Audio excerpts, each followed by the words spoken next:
Buongiorno da Sicilia, 24 questi titoli di oggi. Catania ha confessato il 56enne fermato dai carabinieri per il tentato femminicidio dopo aver accoltellato con 12 fendenti l'ex moglie davanti a un negozio nel Rione Picanello. La donna è ricoverata ancora in gravi condizioni, terapia intensiva.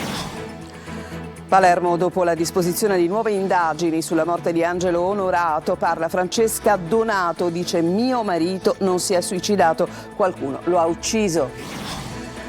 Salvati nel Mediterraneo 44 migranti, tra cui donne e bambini, rimasti per 5 giorni su una piattaforma petrolifera tra Libia e Tunisia, recuperati dalla nave Sea-Watch e fatti sbarcare a Lampedusa in sicurezza. L'arresto del sedicente guru di Gibilman nel Palermitano. I seguaci erano isolati e manipolati. Claudia Lauria, ex affiliata, racconta di droghe somministrate a loro insaputa e controlli ossessivi. L'ASP di Siracusa attiva il PS Tracking. Il sistema permette agli accompagnatori dei pazienti nel pronto soccorso di seguire in tempo reale il percorso dei propri cari. Tornata con successo alla Villa Bellini di Catania la tradizionale caccia alle uova, gioia e sorrisi per i bambini con premi e la speciale Golden Egg. Parte del ricavato dell'iniziativa sosterrà il reparto di pediatria dell'ospedale Garibaldi di Nesima. Calcio, il Palermo domani in campo contro l'Avellino al Barbera. Il rosanero serve vincere per inseguire la promozione diretta. Inzaghi ritrova quasi tutti, ma resta il nodo diffidati in vista del Frosinone. Serie C, il Catania verso la sfida di lunedì contro il Picerno, tra ballottaggi in mediana e in attacco. Il tecnico Viali, il fine e il risultato. Pomeriggio in campo Siracusa e Trapani.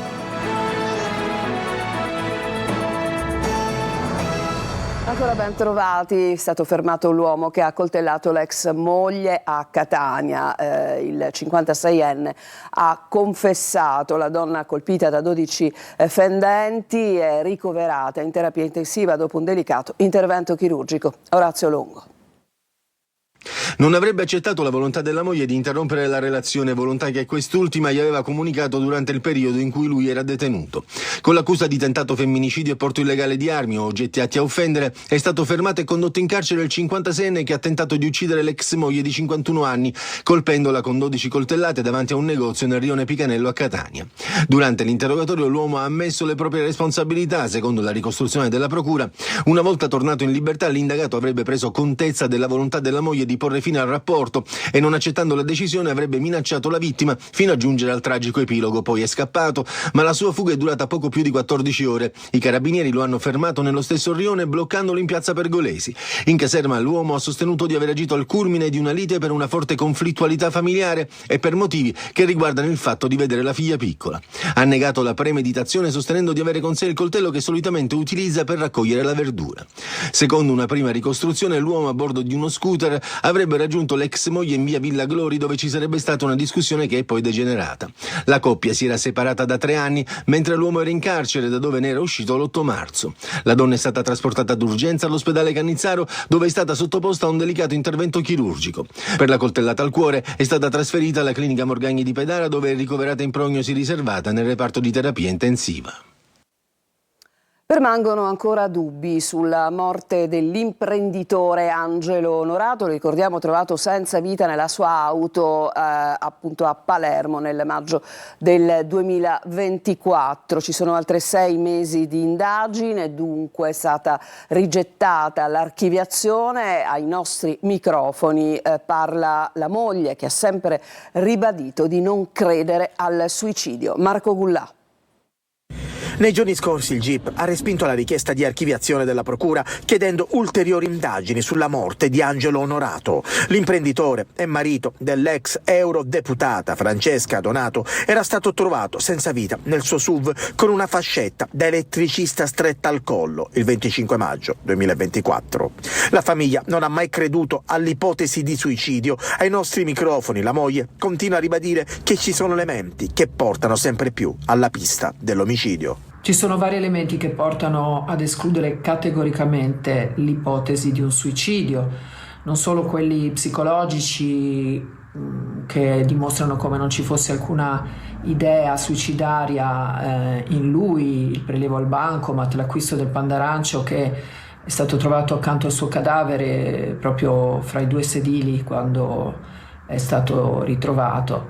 Ma c'è un elemento oggettivo che allarga le maglie del caso. Assenza di impronte digitali sulla fascetta che aveva al collo, che quindi non può essersi stretto da solo, in quanto la necessità della pressione per chiuderla avrebbe chiaramente fatto lasciare le sue impronte digitali, mentre chi l'ha fatto al suo posto evidentemente indossava dei guanti. Ma anche lo sportello posteriore destro ritrovato aperto quando lui è stato trovato al posto di guida con la cintura allacciata, peraltro con la linguetta inserita nello spazio della cintura del passeggero, perché nella sua c'era un fermo metallico che lui utilizzava per non farla suonare, in quanto non aveva l'abitudine di mettere la cintura. Il dubbio se si sia trattato di suicidio o omicidio permane, ma ci sarebbero lacune nelle indagini della procura e della polizia. E si è conclusa nelle ultime ore un'operazione di soccorso che ha evitato una nuova tragedia del mare. 44 migranti, tra cui donne e bambini, sono stati infatti salvati dopo aver trascorso 5 giorni su una piattaforma petrolifera abbandonata tra Libia e Tunisia in condizioni estremamente difficili. Dopo il recupero da parte della ONG Sea-Watch, il gruppo è stato trasferito a Lampedusa. Ma sentiamo Francesco Triolo. Si sono rifugiati per 5 giorni sulla piattaforma di Don tra Libia e Tunisia per sfuggire alla tempesta prima di essere soccorsi e fatti salire a bordo di Aurora, la nave veloce dell'organizzazione umanitaria Sea-Watch. Un'attesa lunga e drammatica trascorsa in condizioni precarie con scarse riserve di acqua e di cibo e senza alcuna assistenza. Adesso i 44 migranti sono sbarcati a Lampedusa, da dove la nave della ONG era partita ieri mattina dopo una segnalazione lanciata da Alarm Phone, la rete che raccoglie le richieste di aiuto nel Mediterraneo. Aurora sta navigando verso nord per portarli al sicuro. Tra i migranti soccorsi ci sono anche donne e bambini, aveva fatto sapere Sea-Watch nelle ore dell'operazione. In un primo momento le autorità italiane avevano indicato Porto Empedocle come porto di sbarco, ma la distanza è stata giudicata incompatibile con il carburante disponibile a bordo. Da qui la richiesta poi accolta di attraccare direttamente a Lampedusa. Una volta arrivati sull'isola, i migranti sono stati presi in carico dalle autorità per le prime visite mediche e le procedure di identificazione. Le loro condizioni, segnate da giorni di esposizione alle intemperie e dalla mancanza di beni essenziali, restano al centro dell'attenzione mentre prosegue il monitoraggio delle rotte migratorie nel Mediterraneo centrale, ancora una volta teatro di emergenze e operazioni di soccorso. A Palermo si cercano altri 2 ragazzi del quartiere dell'Arenella per chiarire la violenza sessuale denunciata da una turista americana 18enne. La ragazza non ricorda quasi nulla, le chat su Tinder di quella sera sono state cancellate. Maglio Viola. La violenza sessuale denunciata e il mistero delle chat cancellate. A 2 ore dai fatti che hanno coinvolto una 18enne americana in vacanza a Palermo, non è ancora chiara la dinamica di ciò che è avvenuto nella notte fra mercoledì e giovedì. Gli investigatori della squadra mobile cercano 2 ragazzi abitanti nel quartiere Arenella che avrebbero passato la serata con l'amica della ragazza violentata e che sarebbero arrivati nel B&B delle 2 giovani insieme all'altro ragazzo indiziato per la violenza. La vicenda è complessa e inizia la sera di mercoledì. Le 2 ragazze americane raccontano di aver passato la serata in discoteca. A tarda ora, rientrata in camera, la giovane inizia a chattare su Tinder con un ragazzo appena conosciuto. Alla fine lo invita in camera. Il giovane si presenta con 2 amici che tornano a uscire con la seconda turista americana. I 2 giovani rimasti soli hanno un rapporto sessuale consensuale. Poi il buio. La 18enne si sveglia giovedì mattina piena di lividi e senza ricordare nulla e presenta denuncia, ma qualcuno ha cancellato le chat su Tinder e lei non ricorda di averlo fatto, nonostante sia lei stessa a consegnare il cellulare agli investigatori. Le 2 turiste americane sono adesso ripartite per tornare a casa e gli inquirenti si trovano davanti a un rebus. C'è un vuoto di diverse ore da riempire e in quelle ore sarebbe avvenuta la violenza, ma anche un furto di gioielli, ma il come, il quando e il chi sono ancora nebulosi. Torniamo sul caso del Santone a capo di una comunità da cui sono stati allontanati 2 bambini nel Palermitano, sorvegliati a vista, andarsene non era facile, è parte del racconto di una donna che ha vissuto anni nel gruppo. Lorena Dolci. Consumo di droga, manipolazione psicologica, regole rigide. Era una comunità fortezza quella creata dal sedicente guru Mark Koppicar, Shanti per i seguaci, fermato qualche giorno fa mentre cercava di fuggire da Cefalù dopo l'inchiesta per concorso e maltrattamenti e l'allontanamento di 2 bambini dal gruppo di Gibil Manna, affidati adesso al nonno siciliano. Il racconto è di Claudia Lauria, palermitana, che ha vissuto 7 anni accanto al Santone. A Repubblica ha raccontato il sospetto che ci somministrasse sostanza a nostra insaputa per provocare stati di leggerezza e dare l'impressione di veicolare energia. Il fulcro delle sue predicazioni era una vita naturale, il distacco dalle cose materiali, mentre dall'altra incassava donazioni dagli affiliati, denaro con cui fra l'altro aveva acquistato questo castello in Scozia. È in questa gabbia dorata che ha vissuto anche Claudia. Ricorda l'obbligo di vestire di nero, il lucchetto al telefono, il divieto di lasciare la tenuta, i processi collettivi per ogni no. Ho dovuto fingermi mansueta per 2 mesi e promettere che sarei tornata. Un gioco di manipolazione e seduzione. Instauravo rapporti con le donne più facoltose, il regime di poligamia, racconta.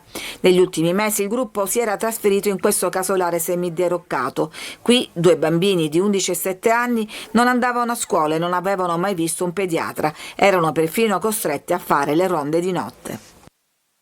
La Procura di Palermo ha chiesto rinvio a giudizio per 3 medici del Policlinico Paolo Giaccone accusati di omicidio colposo per la morte di Maria Finocchiaro, 43 anni, deceduta nel febbraio 2020 dopo una ischemia intestinale. Secondo la consulenza medico-legale, il decesso avrebbe avuto un'altissima probabilità di essere evitato o ritardato se fossero state eseguite le corrette pratiche cliniche. A 6 anni dai fatti, l'udienza preliminare non è ancora stata celebrata a causa di rinvii procedurali, mentre i familiari denunciano i ritardi della giustizia. Adesso andiamo a Siracusa.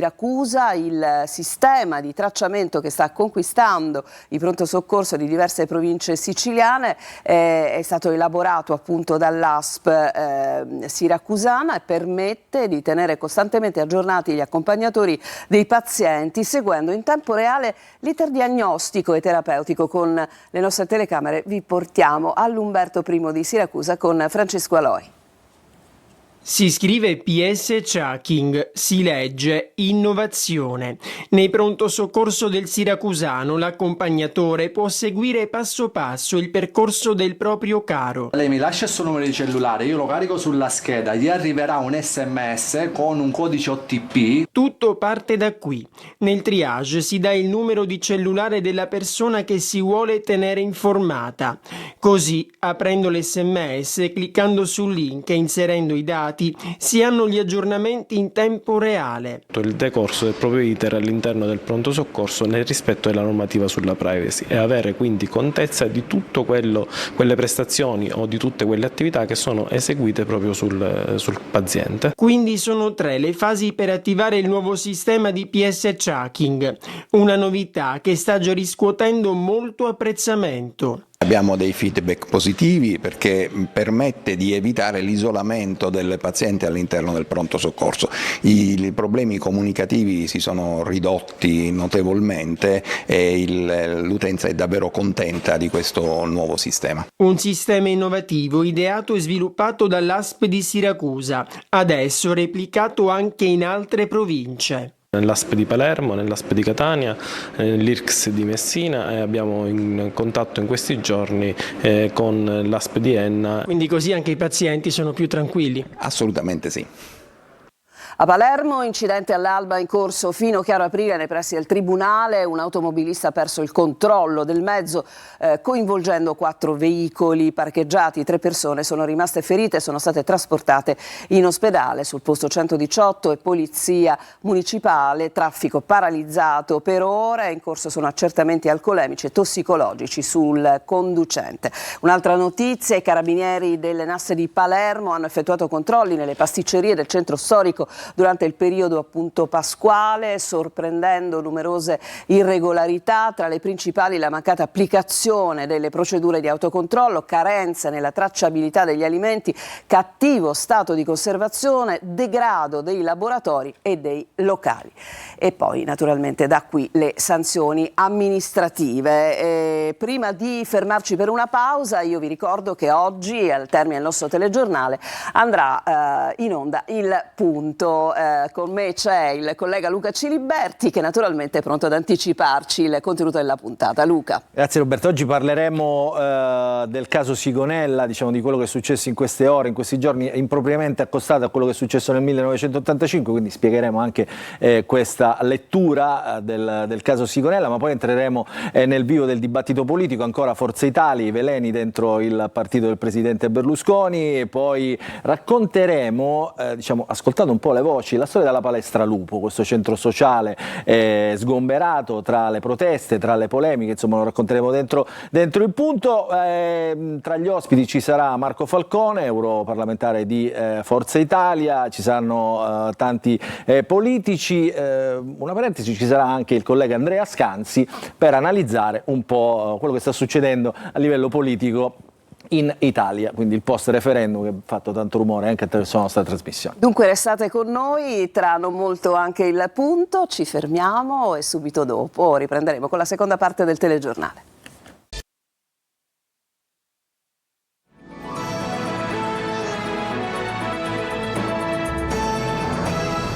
E siamo tornati in studio, adesso vi portiamo in un paese dell'Agrigentino, si chiama Joppolo Giancaxio, dove si rinnova la Passio Cristi, riportando in strada la Cunnutta, che torna dopo quasi 70 anni, proprio grazie ai più giovani. Ma sentiamo di cosa si tratta nel servizio di Davide Sarto.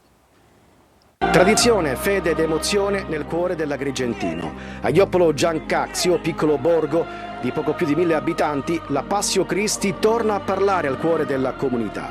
La sacra rappresentazione del martorio riporta in strada la Cunnutta, un rito antico tornato dopo quasi 70 anni grazie all'entusiasmo dei più giovani. Un intero paese si ferma e partecipa in silenzio. Le strade si trasformano, diventano luogo di raccoglimento e riflessione. Il canto dei lamentatori accompagna ogni momento, creando un'atmosfera intensa e coinvolgente. Non è solo una rappresentazione, è qualcosa di più profondo. È un'esperienza che unisce generazioni, che parla di identità e appartenenza. Gli sguardi sono carichi di emozione, il silenzio diventa preghiera e ogni gesto racconta una fede vissuta, concreta. Fondamentale il contributo delle associazioni e dei gruppi partecipanti che con impegno e passione hanno reso possibile l'evento. Così Joppolo Giancaxio riscopre le proprie radici e rinnova ancora una volta il legame tra tradizione e spiritualità. Nel cuore della Settimana Santa un paese intero si ritrova e si riconosce comunità. E adesso ci spostiamo a Catania, oggi alla Villa Bellini, grande successo per la 4ª edizione della caccia alle uova di Pasqua. Sentiamo Orazio Longo. L'appuntamento ormai consueto alla Villa Bellini di Catania per la caccia alle uova di Pasqua, 4ª edizione di un momento di divertimento per i più piccoli e socialità. Un grande percorso all'aria aperta con 30.000 uova colorate nascoste tra viali, aiuole e angoli fioriti, pronte per essere trovate dai bambini fino a un massimo di 10 uova partecipante. Tra queste alcune conterranno premi, mentre la Golden Egg, l'uovo dorato, regalerà una sorpresa speciale. Sono entusiasta, il cestino ce lo siamo già preparati ieri sera e niente, è una festa. Oggi niente social, niente telefoni, ci dedichiamo solo alla caccia. Siamo riusciti a tenere una giornata con questi bambini lontano da social, tv, videogiochi, una bellissima giornata e grazie tanta. Avendo visto questi bambini con quale entusiasmo si sono proiettati, sono affiondati all'inizio dei giochi per trovare queste uova, fa capire quanto sia straordinaria questa iniziativa. Prima ancora di arrivare a Catania, la caccia alle uova è partita da Torino a bordo del treno Sicilia Express, un prologo itinerante, spiega Giovanni Sant'Angelo, a raccontare raccontare lo spirito dell'iniziativa, che è quello di portare il gioco creando comunità. La Cazzo alle Uova, quest'anno quarta edizione, ha sempre l'obiettivo, quell'obiettivo che è quello dell'amicizia, quello dello stare insieme all'aria aperta all'interno della nostra bellissima Villa Bellini di Catania, ma soprattutto vivere un momento spensierato anche con i propri genitori, riscoprendo il gioco semplice di una volta, quello che si faceva e che faceva divertire davvero tutti. Parte del ricavato del Curiosuovo sarà destinato anche quest'anno al reparto di pediatria dell'ospedale Garibaldi di Nesima. Adesso ci fermiamo ancora, c'è un'altra pausa, in chiusura il calcio, cominceremo con il Palermo per il rosanero, è già a vigilia di campionato.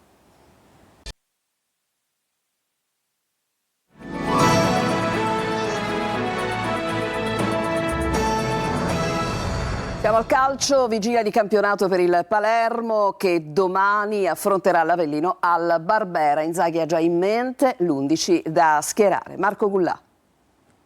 Le ultime curve, poi il rettilineo finale e il traguardo. Pippo Inzaghi le ha etichettate come 6 finali da vincere per provare a centrare l'obiettivo della promozione diretta. La prima sarà domani, nel giorno di Pasqua alle 19:30 al Barbera, rosanero contro l'Avellino. Vincere e sperare che Monza e Frosinone non facciano altrettanto. Ogni curva può essere decisiva.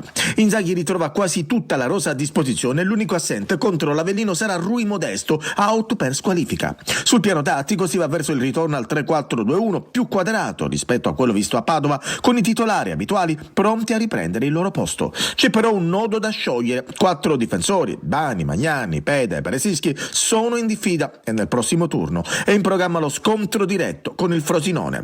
Solito dubbio sulla tre quarti, Ledouard e Jonsen si giocano una maglia. Il francese è leggermente favorito nonostante il norvegese abbia giocato titolare nelle ultime 2 gare. Palumbo e poi Giampalo sono le certezze. Domani al Barbera, nonostante sia Pasqua, ci saranno oltre 27.000 spettatori. A distanza di 2 giorni dal match col Picerno, l'allenatore del Catania Viali ha parlato in conferenza stampa, assicura l'assenza di Forte, in attacco resta vivo il ballottaggio fra Caturano e Lunetta. Marco Carli. Il secondo posto blindato è da confermare col conforto della matematica. Il lavoro in vista dei playoff, ma Viali considera il futuro del Catania legato al presente. Morale, ogni partita vale, a cominciare da quella di lunedì con il Picerno. È giusto sottolineare, come mi ripeto spesso nel prepartita, che il fine è il risultato. Cioè noi dobbiamo arrivare sia a preparare un finale di campionato importante, ma tramite crescita e risultati. Quindi bisogna stare con le antenne belle dritte, perché è pericoloso e perché comunque l'abitudine, tra virgolette, a non dare il 110% non è una buona cosa. Questo periodo sta servendo anche per conoscere al meglio i giocatori, dice Viali, che poi parla di ballottaggi aumentati. Anche in mediana, dove Quaini, Di Tacchio e Di Noia si giocano 2 maglie, e in attacco nonostante l'assenza di Forte. La scelta è fra Caturano e Lunetta per tenersi, soprattutto dovesse giocare il secondo, un'opzione in panchina per cambiare la partita. È un momento chiaramente di emergenza in quel reparto. Dovrò fare delle scelte sapendo che una situazione mi dà tanto da una parte e meno dall'altra, e rispetto alla partita che vogliamo impostare deciderò all'ultimo. Catania Picerno sarà seguita da Telecolor con diretta stadio. Si comincia lunedì alle 14, mezz'ora prima dell'inizio del match. Poi 3 ore live fino alle interviste in anteprima con i protagonisti. Sempre alla Serie C, Siracusa in campo oggi contro l'Atalanta Under 23. Trapani invece impegnato a Monopoli. Sergio Colosi. Ultime disperate, Siracusa e Trapani affrontano oggi la quart'ultima giornata del campionato di Serie C con la stessa esigenza di vincere senza alternative. Azzurri al De Simone contro l'Atalanta Under 23, Granata a Monopoli. Settimana delicata per il Siracusa che ha raggiunto 102 anni di storia rinviando l'ipotesi di fallimento ma senza l'atteso passaggio societario. Con l'obiettivo della quarta vittoria casalinga consecutiva, 23 convocati, infortunati Bonucci, Di Gesù, Falla e Monreale. A centrocampo torna Gudelevicius. L'importante è che in queste 2 ultime partite dentro le nostre mura noi continuiamo a mantenere un atteggiamento feroce e propositivo come abbiamo fatto nelle ultime settimane. Questo significa trascinare la gente, questo significa far sì che il nostro stadio diventi una bolgia. Speranze minime di play-out anche per il Trapani, che cerca l'impresa contro un Monopoli privo dello squalificato Manzi e all'inseguimento del miglior piazzamento possibile per i play-off. Campionato finito per Vasquez e Ciuferri. Novità e informazione dopo la prova di Foggia. È tutto, vi ricordo tra poco inizierà il punto con Luca Ciliberti. Io vi ricordo anche che il nostro telegiornale tornerà questa sera alle ore 19. A tutti un buon pomeriggio.